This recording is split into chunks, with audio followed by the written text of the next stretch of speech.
Abagwizatunga benshi bakoraniye mu Burundi mu nama idasanzwe, inama igiye guhuza abanyamitahe n'abagwizatunga bo mu gisata c'abigenga ndetse n'abo muri leta.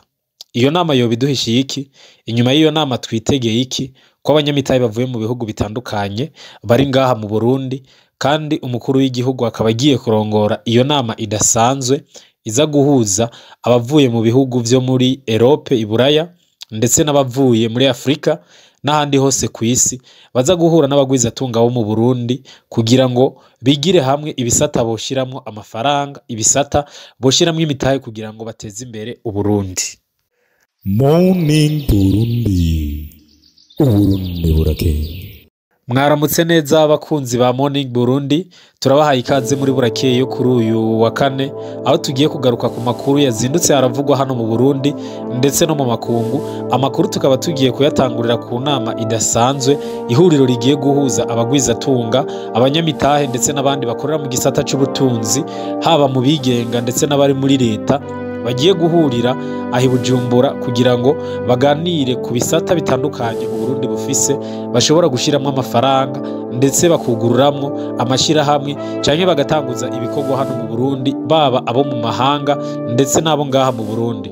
Iyo nama rero idasanzwe ikaba ije kubera hano mu Burundi, ikaba yahuje abagwizatunga batandukanye, aho kuri uyu mugoroba wo kuri uyu wa gatatu hashitse abagwizatunga benshi hano i Bujumbura, bakaba bashitse ku kibuga c'indege ari benshi, abavuye mu bihugu vya Buraya, abavuye muri Aziya, abavuye muri Afrika ndetse n'abandi. Abo bose rero bakaba baje mu Burundi atakindi kibazanye, baje kumviriza ibidasanzwe Uburundi bufise, bashobora gushiramwo imitahe, bagashiramwo amafaranga yabo kugira ngo bunguke ndetse bongere bateze imbere igihugu.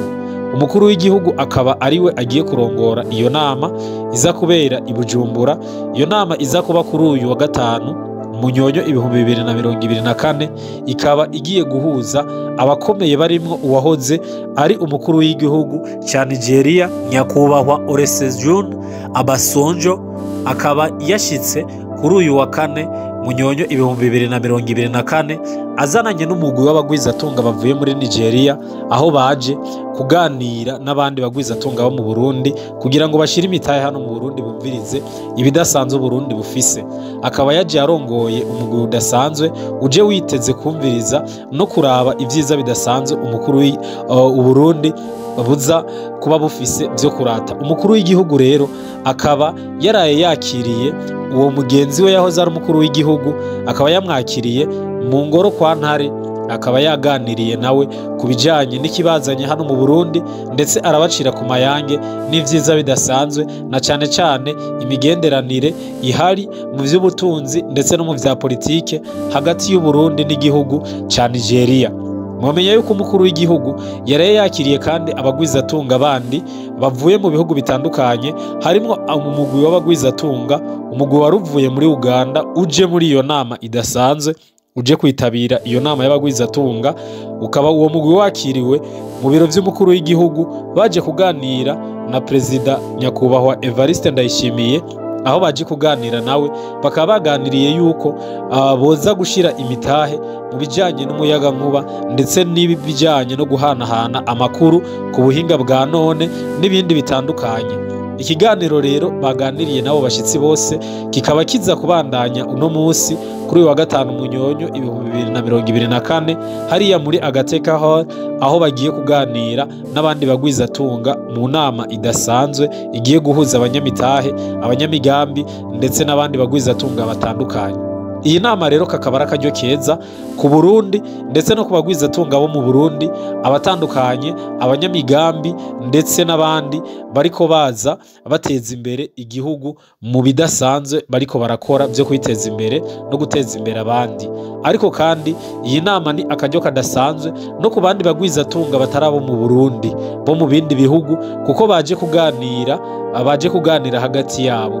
Nakaryo ko guhura n'abandi bagwizatunga bo mu bindi bihugu gihugu bose bahuriye hano mu Burundi kugira ngo baganire bashire inguvu hamwe ndetse babandanye gukorana na cyane cyane yuko muri kino gihe hari imigambi myinshi abagwizatunga bariko barahanahana ibidandazwa canke bariko barahanahana ivyo bakorana ndetse basinyanira amasezerano yifatanya bikorwa kugira ngo bashire hamwe imigambi bashire hamwe inguvu mu gushira imitahe mu bihugu bitandukanye kugira ngo bagure ivyo basanzwe bakora.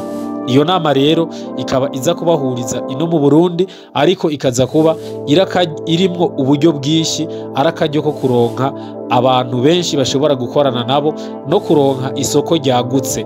Ikindi iyo nama iza kuba ifise c'inyungu cyane cyane nuko iyi nama iza gutuma abanyamigambi basanzwe bafise ivyo bakora hano mu Burundi bashobora kurondera isoko nabo mu mahanga, bashobora guhura n'abandi bafatanya bikorwa bashobora gukorana nabo ndetse bakamenya ingene abandi babigenza, hanyuma nabo bakagura isoko yabo ikava mu Burundi ndetse isoko yabo ikagenda mu mahanga.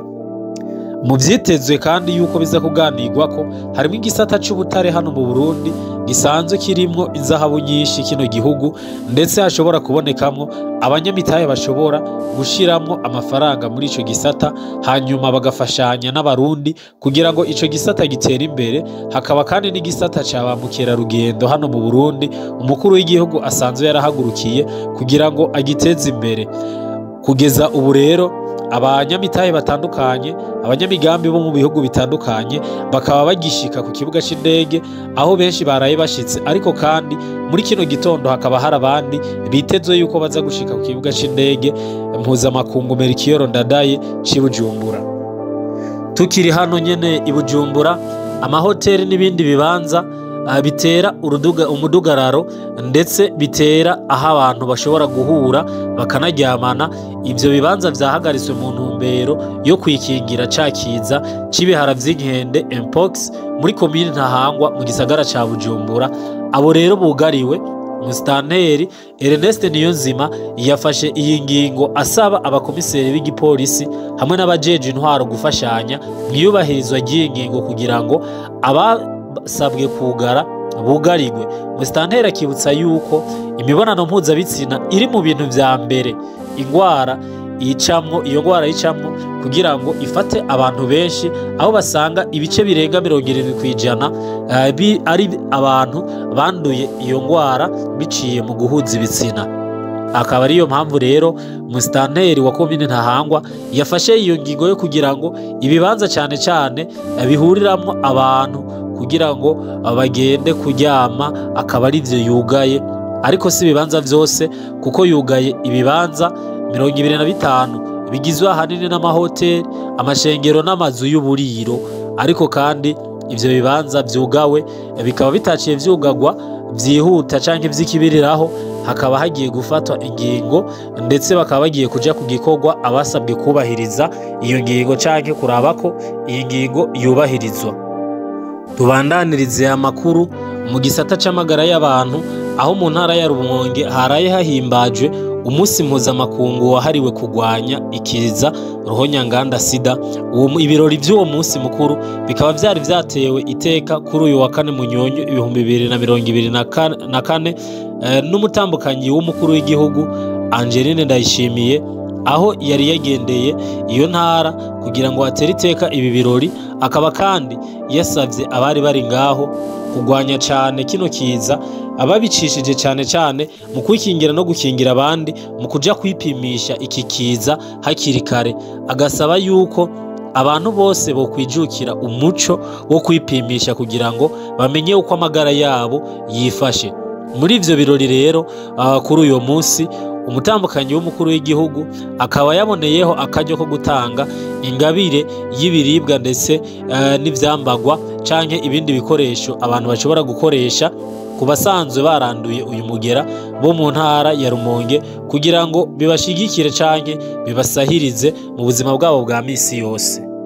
Tubandanirize ano makuru muri sport, aho muri sport haraye habaye urukino rudasanzwe rwahuje umugwi wa Bumamuru ndetse n'umugwi wa Aigle Noir. Iyi migwi yose urukino rukaba rwarangiye atawutsinze uwundi canke atawutahukanye intsinzi, kuko iyi migwi yanganije igitsindo kimwe ku kindi, hanyuma umwe wese atahukana inota rimwe, ariko rwari urukino kandi rwari rubereye ijisho aho abakunzi bago baryohewe cyane. Iyi migwi rero isanzwe yose ihanganye kandi isanzwe ari imigwi ikomeye, ikaba yagabuye inota rimwe batsindanye igitsindo kimwe ku kindi.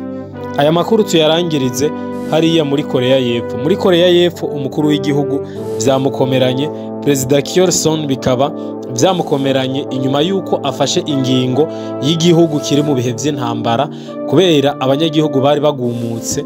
Iyo ngingo ikaza gutuma abanyagihugu aho gutekana bagumuka birenze.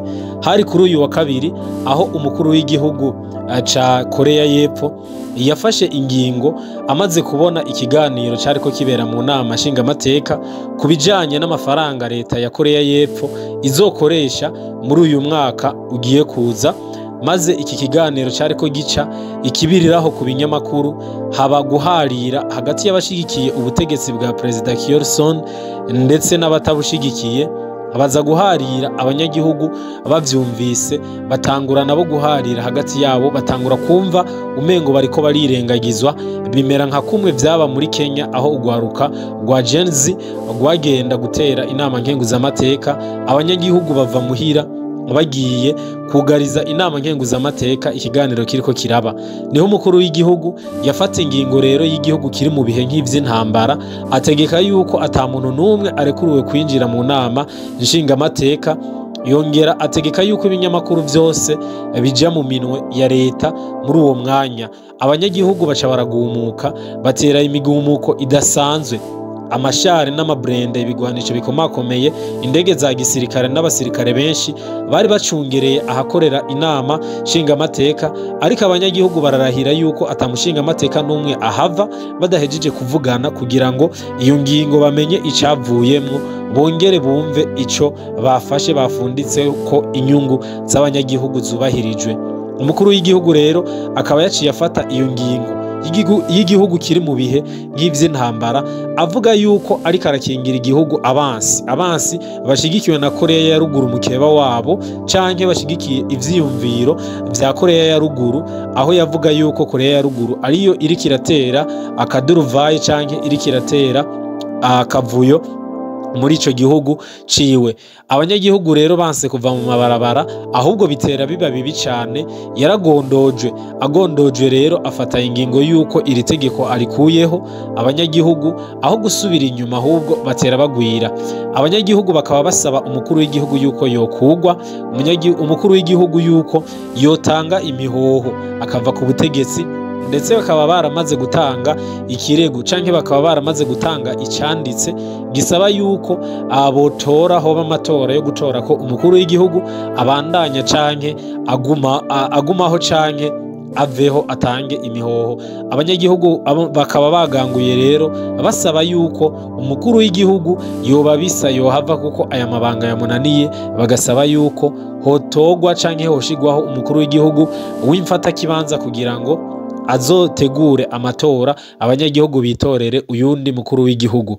Mwomenya yuko uyu mukuru w'igihugu rero asanzwe ageramiwe n'ibi bibazo by'abanyagihugu, atari we wenyene kuko n'abasanzwe bari bamushigikiye nabo batanguye kumukurako amaboko, aho twovuga yuko abasanzwe bari mu mugambwe avamwo umugambwe yavuyemwo uwurongoye muri kino gihe, akaba yasavye umukuru w'igihugu yuko yokwisigura ku bw'iyo ngingo aheruka gufata abanyagihugu batakunze. Akaba yavuze yuko umukuru w'igihugu bikwiye ko aza kuvuga ijambo agashikiriza abanyagihugu, abahumurize, ababwira impamvu yafashe iyo ngingo, kuko iyo ngingo yababaje benshi. Ni mu gihe kandi abandi nabo bavuga yuko umushikiranganje ajeje umutekano yemeye yuko iyi ngingo ishigwa mu ngiro, nawe akwiye kuvaho, ariko uyu wewe ntiyatevye. Umushikiranganje rero ajeje umutekano no kwivuna basi muri ico gihugu ca Korea y'Epfo akaba yaciye atanga imihoho inyuma yuko abonye abanyagihugu bateye bagwira mwibarabara, ndetse batanguye konona ibintu byinshi bisanzwe ari ibikorwa by'igihugu, ibikorwa rusangi canke inyubako rusangi zisanzwe ziri ku mabarabara. Abanyagihugu basaba yuko iyi leta ya Perezida Kim Son yo kugwaho, yobogozwa canke uyu mukuru w'igihugu gihugu yotanga imihoho. Ni ibintu rero bikomeza kuba bibi uko umwanya ugenda, kuko abanyagihugu batera baba benshi, akaba atawuzi aho ibirego vyabo canke ivyo basaba bigarukira kugira ngo bafashwe neza. Umukuru w'igihugu akaba arindiriwe cyane ijambo aza guhava avuga kugira ngo ashikirize abanyagihugu, ariko bigekekwa ko atabundi bubasha afise canke atayandi mahirwe afise kiretse yuko uyu mukuru w'igihugu umwanya n'umwanya ashobora gutanga imihoho, kuko n'abari basanze bo mushigikiye, aho twovuga nko mu mugambwe asanzwe akomokamo nk'uko twabibashikirije, batanguye kwerekana yuko badashigikiye izi ngingo yafashe. Rero iki gihugu kikaba kiri mu kavuyo canke kikaba kiri mu kaduruvayi kadasanzwe, aho leta zunze ubumwe za Amerika nazo nyene zamaze gutangaza ko zitewe amakenga canke zitewe ubwoba n'ibiriko bibera i Seoul ku mugwa mukuru wa Korea y'Epfo, aho imyigaragambyo imaze kuba imyigaragambyo miremire idasanzwe, ndetse bagasaba yuko iki kibazo cotoregwa umuti. Turabashimiye mwebwe mwese bakunzi ba Morning Burundi mwadukurikiranye, tubipfuriza kugira umunsi mwiza. Imana ibahezagire mu bikorwa byose muriko murakora, tubasaba kubandanya mudukurikirana ku mbuga zacu, haba kuri Facebook, kuri Instagram ndetse no kuri Twitter. Morning Burundi ibipfurije kugira ibihe byiza. Imana ibane namwe. Morning Burundi, uburundi burakeye.